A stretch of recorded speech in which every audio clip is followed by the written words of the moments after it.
तो जैसा कि हमने पिछले एपिसोड में देखा था कि मूरोंग फेंग के अटैक से बचाने के लिए लास्ट मोमेंट पर प्रिंसेस के मास्टर सीतू कांगहाई आ जाते हैं और लिंग फेंग को बचा लेते हैं। और तभी मूरोंग फेंग सीतू कांगहाई को बताता है blue eagle 18 guards great general के डायरेक्ट सबॉर्डिनेट्स हैं और अब लिन फेंग ने ब्लू ईगल के 18 गार्ड्स को मार दिया है तो ग्रेट जनरल निश्चित रूप से गुस्सा होगा। उस समय लिन फैमिली निश्चित रूप से डिस्ट्रॉय हो जाएगी। तुम उसको प्रोटेक्ट करने पर जोर देते हो तो लिन फैमिली ही नहीं बल्कि सीटू फैमिली भी गंभीर खतरे में पड़ जाएगी। इसलिए ब्रदर कांगहाई, क्या तुम अब भी उसे प्रोटेक्ट करना चाहते हो? जिसे सुनकर सीतू कांगहाई बोलते हैं, क्या तुम मुझे धमकी दे रहे हो? जिसे सुनकर मूरोंग फेंग बोलता है, नहीं, मैं बस तुम्हें याद दिला रहा हूँ। तभी पीछे से आवाज आती है जो कि बोलती है, मार्शल वू ग्रेट जनरल के बारे में क्या? लिन फैमिली मेरे एन स्टेट किंग्स मैनर द्वारा प्रोटेक्ट की जाएगी। तभी हमें दिखाया जाता है कि वो दोनों प्रिंसेस और प्रिंस पहुंच जाते हैं। तभी लिन फेंग उनके स्पेसशिप पर जाता है और बोलता है, तुम लोग पहुंच गए। तभी रॉयल प्रिंसेस बिंगलुआन बोलती है, मैंने अपने मास्टर से कांटेक्ट किया था कि वो समय पर पहुंचे, लेकिन मैं फिर भी लेट हो गई। जिस पर लिन फेंग बोलता है, नहीं, तुम ठीक समय पर आई हो। जिसके बाद प्रिंसेस बिंगलुआन बोलती है, चिंता मत करो, अब इसके बाद सब कुछ मेरे ऊपर छोड़ दो। जिसके बाद प्रिंसेस आगे बढ़ते हुए मूरोंग फेंग से बोलती है, मूरोंग फेंग,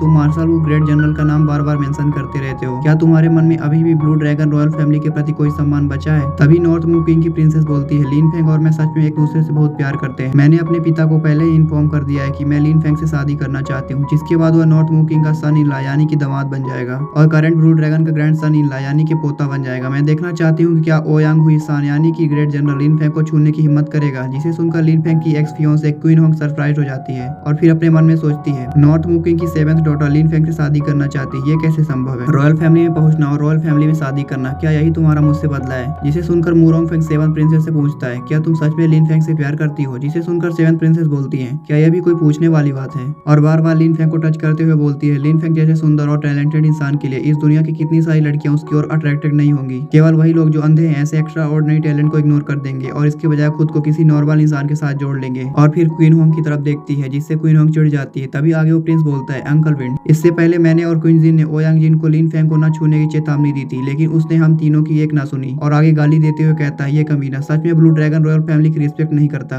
और अब अंकल फेंग ओयांग जिन के लिए बोल रहे हैं और आगे कहता है, क्या आप जेन्नान किंग मैनर के चेहरे पर थप्पड़ मारने की कोशिश कर रहे हैं या ब्लू ड्रैगन रॉयल फैमिली की गरिमा को कुचलने की कोशिश कर रहे हैं? लिन फेंग इस जनरेशन का रेयर टैलेंट है। मैंने लिन फेंग को अपने फादर को रिकमेंड करने का सोचा था। यदि वो जेन्नान किंग मैनर को ज्वाइन कर सकता है और मेरे फादर की सेवा कर सका तो वो मेरे फादर का राइट हैंड बन जाएगा, लेकिन तुम अब मेरे विरुद्ध जा रहे हो। क्या तुम जेन्नान किंग्स मैनर की नींव को कमजोर करने की कोशिश कर रहे हो और मेरे फादर के फ्यूचर को बर्बाद करने की कोशिश कर रहे हो? जिस पर मूरोंग फेंग हाथ जोड़ते हुए बोलता है, मेरा ऐसा कुछ करने की हिम्मत नहीं होगी। तभी थर्ड प्रिंस बोलता है, साओया, तुम्हारे सब थोड़े ज्यादा हैं। जिसे सुनकर जेन्नान मैनर का वो प्रिंस बोलता है, क्या तुम नॉर्थ मूव किंग और मेरे फादर के कॉम्पिटिटिव रिलेशनशिप के बारे में जानते हो? लिन फेंग बस 16 साल का है, जिसके बावजूद वो मार्शल ब्लू रिलम के एक्सपर्ट को चैलेंज कर सकता है। वह 1000 साल में एक बार जन्म लेने वाला टैलेंट है। यदि वो हमारे पिता की सहायता करता है तो वो क्यों आगे नहीं बढ़ेगा? लेकिन अब तुमने लिन फेंग को ऑफेंड कर दिया, जिससे उसके लिए हमारे फादर की सेवा करना कठिन होगा। तुम्हारी गलती बहुत सीरियस है। जिसे सुनकर थर्ड प्रिंस चिढ़ जाता है। जिसके बाद वो प्रिंस बोलता है, थर्ड ब्रदर, क्या तुम्हें डर लग रहा है? जिस पर थर्ड प्रिंस बोलता है, मैं क्यों डरूंगा? Marshal Wu great general blue dragon dynasty के लॉयल मंत्री हैं, वो भी रिमार्केबल अचीवमेंट के साथ। उसके डिसेंडेंट के साथ गलत हुआ, इसलिए मैं उनकी हेल्प कर रहा हूँ। मैं एम्पायर का बोझ कम करने के लिए ऐसा कर रहा हूँ, जिससे ना ही मुझ पर मेरे फादर गुस्सा होंगे और ना ही ग्रैंडफादर मुझे दोष देंगे। इसके बजाय वो तुम्हें दोष देंगे जो अपना समय बर्बाद करता है और मार्शल आर्ट की प्रैक्टिस को इग्नोर करता है। और तुम फ्यूचर में कुछ ग्रेट अचीव नहीं कर पाओगे, जिससे अपने फादर को सपोर्ट नहीं कर पाओगे। मैं ओयांग जिन को ले जा रहा हूँ, इसलिए तुम अपना ख्याल रखना। और आगे कहता है, मैं तुम्हें कुछ सलाह देना चाहता हूँ। Martial Wu great general land के बॉर्डर्स को गार्ड करता है, वो भी काउंटलेस मिलिट्री अचीवमेंट के साथ। लिन फेंग बस यंग और इनएक्सपीरियंस लड़का है। कौन ज्यादा इंपॉर्टेंट है, मुझे लगता है मेरे फादर और ग्रैंडफादर अच्छे से जानते हैं। लिन फैमिली कुछ ऐसी नहीं है जिसे तुम प्रोटेक्ट कर सकोगे। और फिर ओयांग जिन को लेकर मूरोंग फेंग के साथ चला जाता है। तभी स्पेसशिप पर बैठा ओयांग जिन बोलता है, डैम इट, यदि सीतू कांगहाई नहीं आया होता तो अब तक लिन फेंग मर चुका होता। जिसे सुनकर वहीं पर खड़ा थर्ड प्रिंस बोलता है, ब्रदर ओयांग जिन, गुस्सा मत हो। लिन फेंग बस एक यंग और इनएक्सपीरियंस बच्चा है। बस तुम एक बार अपनी इंजुरीज से रिकवर हो जाओ तो तुम्हारे पास दोबारा बदला लेने का समय होगा। लेकिन कुछ देर के लिए लिन फैमिली को अकेला छोड़ दो। आखिरकार 3 रॉयल ग्रैंडसन ने लिन फैमिली के लिए कुछ बोला है और तुम एक पूरे क्लैन को डिस्ट्रॉय करना चाहते हो। अगर ये बात मेरे ग्रैंडफादर के कानों तक पहुंच गई तो अपने फादर की तो बात ही छोड़ दो, यहाँ तक कि मैं भी आपको प्रोटेक्ट नहीं कर पाऊंगा। आखिरकार अभी भी हमारे रॉयल फैमिली को अपनी प्रतिष्ठा बचाने की जरूरत है। जिसे सुनकर ओयांग जिन बोलता है, मैं समझता हूँ, पहले मैंने सोचा था कि लिन फेंग बस एक यूजलेस पर्सन था। जरूरी नहीं है कि 3 रॉयल ग्रैंडसन मेरे खिलाफ हो जाए, लेकिन ये बच्चा अपने आप को बहुत ही डीपली छुपाता है। वो इतना सिंपल नहीं है जितना कि दिखाता है। मैं अचानक से चौंक गया था। जिसे सुनकर थर्ड प्रिंस बोलता है, लिन फेंग के पास सच में कुछ स्किल्स हैं, इसलिए अंकल विंड एक बार में उसे पकड़ नहीं सके। तभी मूरोंग फेंग उन सभी के पास आते हुए कहता है, लिन फेंग की हिडन ड्रैगन आई से बहुत ही चौंकाने वाली पावर निकल सकती है।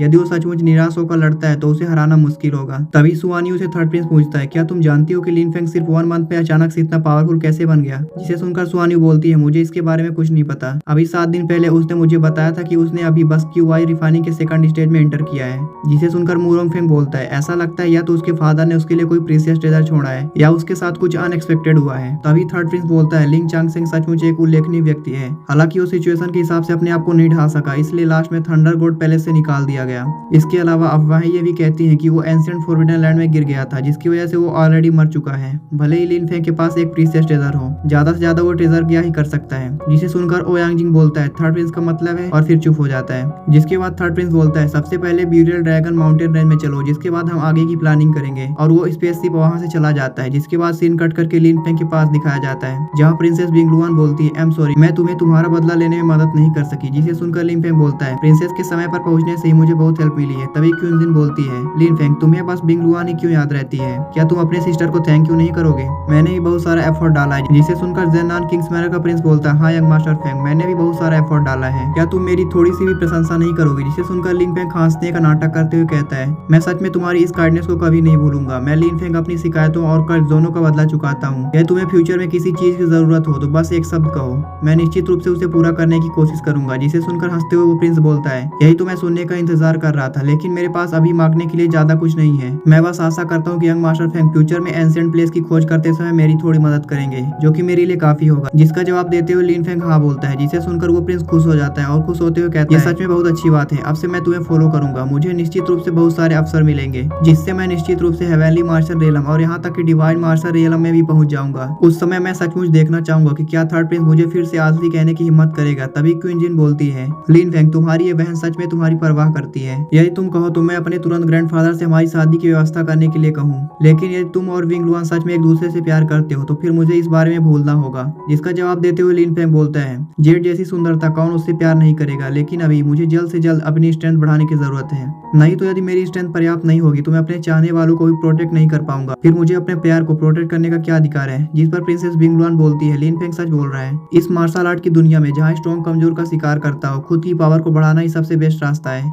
लेकिन फिर शर्माते हुए कहती है, मगर यदि कोई साथ में प्रोग्रेस कर सके तो क्या ये और भी अच्छा नहीं होगा? जिसका जवाब देते हुए लिन फेंग बोलता है, प्रिंसेस सही कह रही है। तभी क्वींजिन जेलसी फील करते हुए बोलती है, मैं तुम लोगों को अब और बर्दाश्त नहीं कर सकती, लेकिन मेरी बहन बिंगलुआन सही है। चाहे वो फ्रेंड हो या लवर, एक साथ प्रोग्रेस करने में सक्षम होना क्या ये अच्छा नहीं है? हम लोगों के यहाँ होने से मैं श्योर हूँ कि जनरल बैंसन तुम्हारे क्लैन को डिस्ट्रॉय करने की हिम्मत नहीं करेगा। यदि जरूरत पड़ी तो हम एक साथ जाकर हेल्प के लिए अपने ग्रैंडफादर एम्परर को ढूंढ सकते हैं, जिससे यहाँ तक कि ग्रेट जनरल भी उस आरोप से बच नहीं पाएगा। जिसे सुनकर वो प्रिंस बोलता है, हाँ ये सच है, अभी भी हमारी इंपीरियल फैमिली अपनी प्रतिष्ठा की परवाह करती है। जिस पर लिन फेंग उन सभी को इसके लिए थैंक यू कहता है। जिसका जवाब देते हुए सभी बोलते हैं, इसकी कोई जरूरत नहीं है। जिसके बाद प्रिंसेस बिंगलुआन लिन फेंग से कहती है, जाओ और अपने क्लैन को पहले चेक करो। जिसे सुनकर लिन फेंग अपनी फैमिली के पास चला जाता है और यहीं पर ये एपिसोड खत्म हो जाता है। तो गाइस मैं इस एपिसोड का सेकंड पार्ट जल्द ही लाऊंगा, तो आप कल शाम तक वेट कर सकते हैं।